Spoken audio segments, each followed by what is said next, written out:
शुक्र है उस खुदा अजीम व मेहरबानी का। मैं खुदा का निहायत सिपासगुजार हूँ।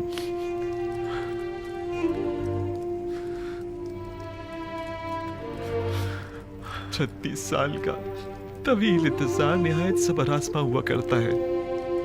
क्या आप हमें अपने हालात से आगाह करके हमें इस अज़ियत से निजात नहीं दिला सकते? मैं तो बहुत चाहता था, लेकिन हमेशा हुक्म खुदा माने हुआ। बारहा पे के हक नाजिल हुए और मुझे बाबा को अपने हाल से बाखबर करने से मना फरमाया। नहीं मालूम इसमें क्या मसलहत पोशीदा है। आखिर ये वक्त विसाल कब आएगा? हमें तो इस जुदाई ने अब जान बलब कर दिया।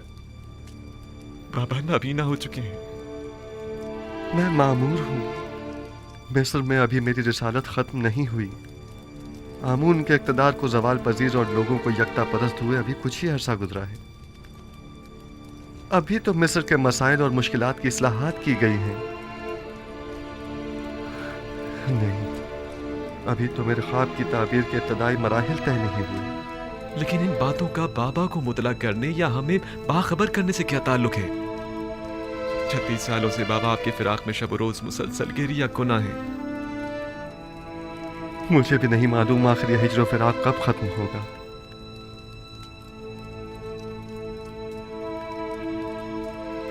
तुमने बताया कि बाबा मेरे फिराक में गिरिया गुनाह रहते हैं।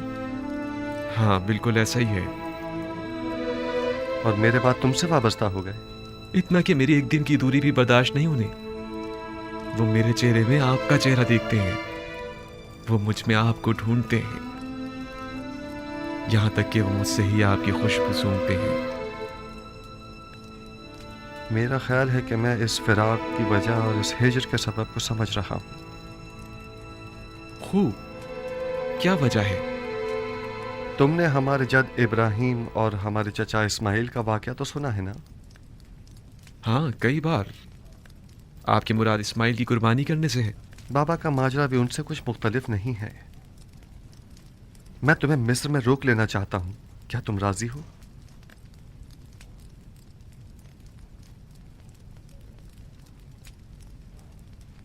हाँ, अगर बहुत ज़रूरी है तो रुक जाऊंगा।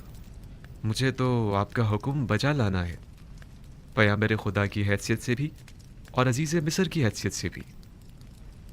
तुम्हें यहाँ रोकने की दो वजूहात हैं। अव्वल ये कि हिज्र फिराक के अख्ताम के लिए हम दोनों इस्माइल की बाबा को कुर्बानी देनी होगी, और यह तभी मुमकिन है कि जब बाबा हम दोनों से दस्तबरदार हो जाएं। और दूसरे ये कि हमारे भाइयों को तौबा करनी होगी। तुम्हारी हिफाजत और निगहदारी में कोताही बरतने की तौबा, तुम्हें गंवा देने की तौबा, तौबा खयानत करने की अमानत में, और तुम्हारी निगहदारी में कोताही बरतने की तौबा। लेकिन मुझे यकीन है मुझे खो देने के बाद बाबा जिंदा नहीं बचेंगे। मौत और ज़िंदगी सिर्फ खुदा के हाथ में है। यकीन रखो कि बाबा एक दिन मिस्र ज़रूर आएंगे। वो 11 सितारे जो मेरे भाई हैं मिस्र आ गए हैं, लेकिन चांद और सूरज का आना अभी बाकी है। परेशान मत हो, तुम्हें यहाँ रोकने के लिए कुछ सोचते हैं। आया तुम यहाँ मेरे पास रुकोगे या नहीं? अगर आपका हुक्म है तो हाँ। अब भाइयों के पास वापस जाओ, उन्हें शक नहीं होना चाहिए। अगर वो पूछें तो कह देना कि अजीज मिस्र बता रहे थे कि हमारा सामान तैयार है, हम लोग चाहें तो सुबह निकल सकते हैं। जी बेहतर। खुदा तुम्हारे साथ। खुदा निगहदार।